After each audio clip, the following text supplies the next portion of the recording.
Berapa lama sesungguhnya yang diperlukan untuk membentuk kebiasaan baru? Membentuk kebiasaan adalah proses ketika suatu perilaku lambat lain menjadi lebih otomatis melalui perulangan.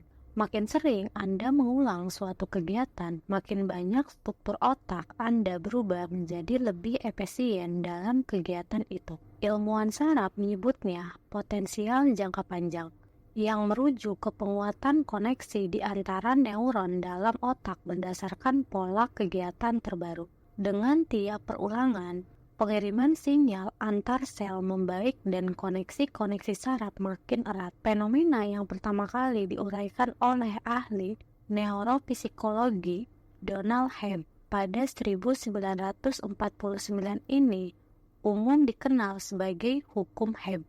Neuron-neuron yang teraktifkan bersama-sama menjadi saling terhubung. Mengulang kebiasaan mengantar ke perubahan-perubahan fisik yang jelas dalam otak. Di kalangan musisi, cerebellum mereka yang sangat penting untuk gerakan-gerakan fisik seperti memetik atau menggesek senar lebih besar ketimbang para orang yang bukan musisi. Sementara itu, ahli matematika mengalami penambahan gray matter dalam lobulus parietalis inferior yang sangat berperan dalam komputasi dan kalkulasi. Ukurannya berkorelasi langsung dengan jumlah waktu yang dikerahkan dalam bidang itu. Makin tua dan makin berpengalaman seorang matematikawan, makin besar pertambahan gray matter-nya. Ketika ilmuwan menganalisis otak pengemudi taksi di London, mereka mendapati bahwa hipokampus, bagian otak yang ikut menentukan memori spasial, subjek jelas lebih besar dibanding pada subjek yang bukan pengemudi taksi.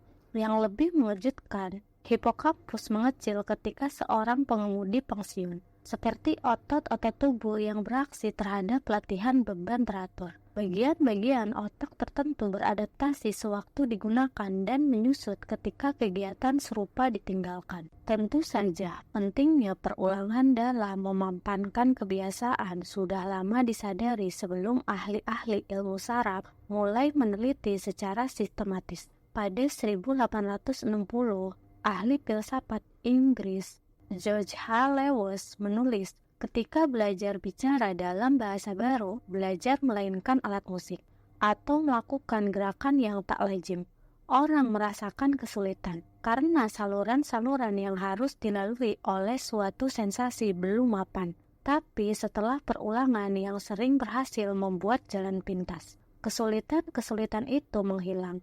Aksi menjadi begitu otomatis sehingga dapat dilakukan tanpa melibatkan pikiran sadar lagi. Akal sehat dan bukti ilmiah saling sejalan. Perulangan adalah suatu bentuk perubahan. Tiap kali mengulang suatu aksi, Anda mengaktifkan rangkaian saraf tertentu yang terkait dengan kebiasaan termaksud.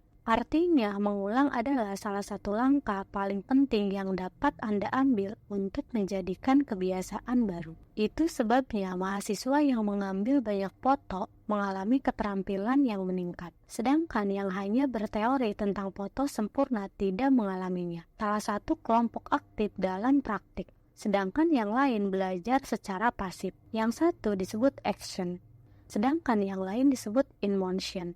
Semua kebiasaan mengikuti lintasan serupa dari latihan yang serius sampai menjadi perilaku yang otomatis. Proses yang dikenal sebagai otomatisasi.